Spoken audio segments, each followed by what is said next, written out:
Hello, good morning everyone and welcome to my channel Shelley's Education Center.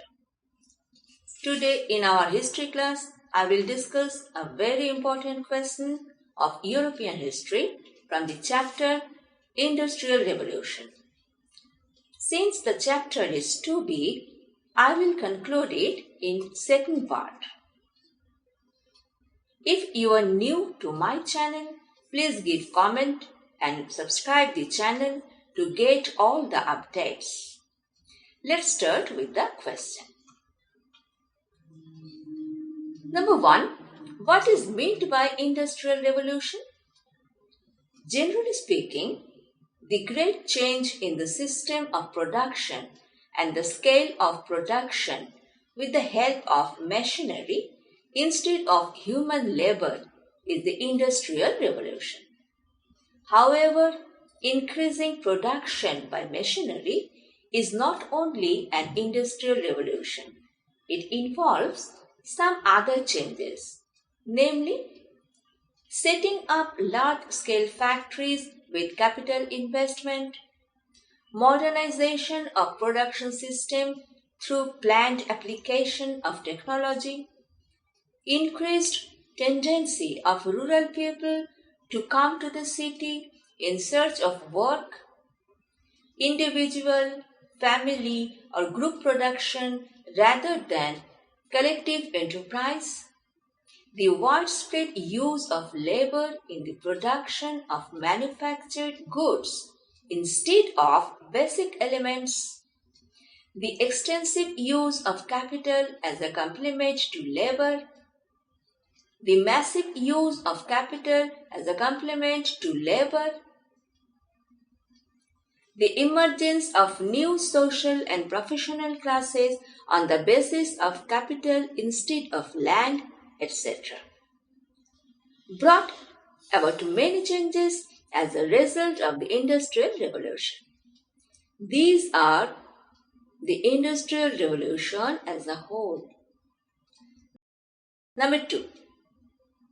Where was the term Industrial Revolution first used? Friedrich Engels first used the term in 1848 to describe the condition of workers in England. In the same year, Karl Marx defined the Industrial Revolution in the first volume of his famous book Das Kapital. The thinker John Stuart Mill used the term in his writings. The term also became widely used after the publication of Lecture on Industrial Revolution, 1878, by Arnold Toynbee. Number 3. What was the period of the Industrial Revolution? There are differences of opinion between economists and historians on the subject. Some say it was an accident, some say it was a long process. According to Toynbee, it began in 1760 AD. According to Rostow, the tide in the industry came from 1783 to 1802. The industrialization process began in the 1540s after the eviction of monasteries in England. And again, to the opinion of many, the actual period of the Industrial Revolution is from 1830 to 1840 AD. It is generally divided into two parts as number 1, primary level, 1770 to 1840. 2, the final level, 1840 to 1940 AD. Number 4. What new direction did the Industrial Revolution bring? This revolution gave birth to colonialism, and colonialism was transformed into imperialism. Number 5. Which class emerged as a result of this revolution? Workers, employers, and the middle class. Number 6. What was the basis of modern civilization? the Industrial Revolution. Number 7. What changes took place in the system of production as a result of the Industrial Revolution? Production begins with the help of machines instead of humans. Number 8. Where did the Industrial Revolution first begin in England? Number 9.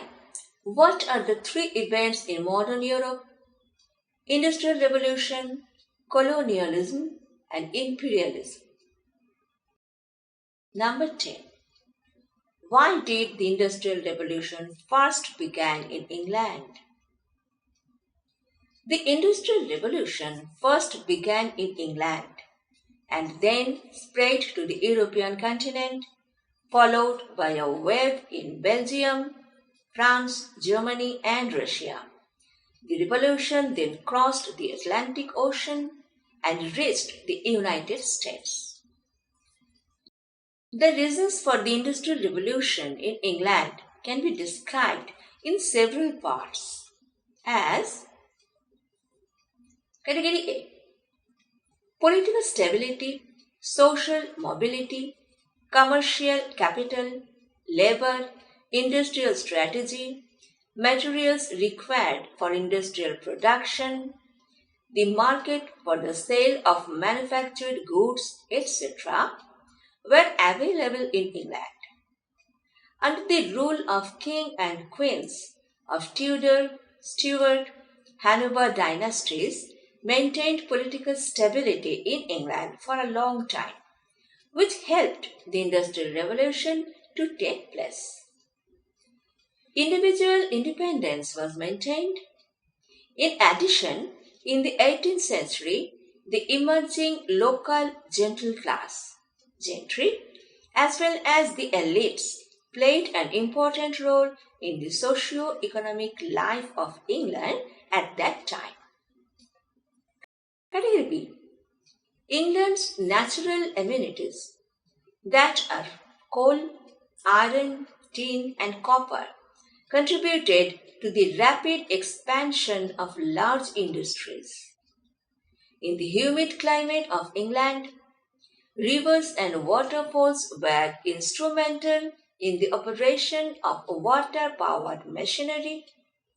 Coal and iron ore provided much-needed raw materials for the industry, and windmills were able to harness the strong winds of southern England. Category C.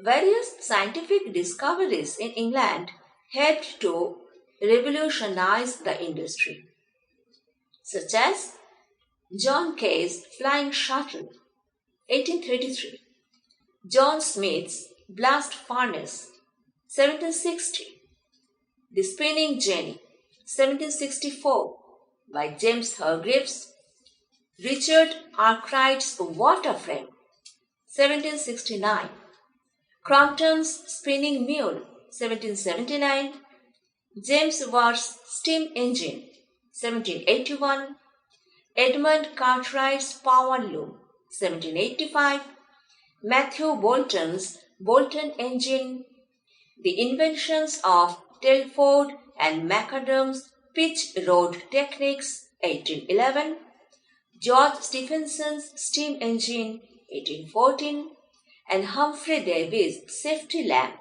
1850. All contributed to the Industrial Revolution. Category D.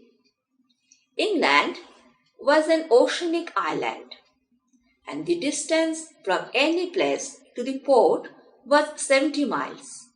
As a result, transportation costs were reduced for internal and external trade. Numerous naval canals in England could transport heavy goods at low cost. Because of the agricultural revolution, England became self-sufficient in food grain and raw material production. Due to the huge profits made on the capital invested in agriculture, it was used as the capital of the Industrial Revolution. In this way, a favorable environment for the Industrial Revolution in England was created. This is first part for the day. I will discuss the balance part in my next episode. The question is the combination of short, medium short and the broad also, and is for the BA core course MA, and is very important questions for the competitive exam also. I hope you understood the question correctly. Thanks for watching the video, and to keep in touch with the channel, please like, share, subscribe and give your comment on this video.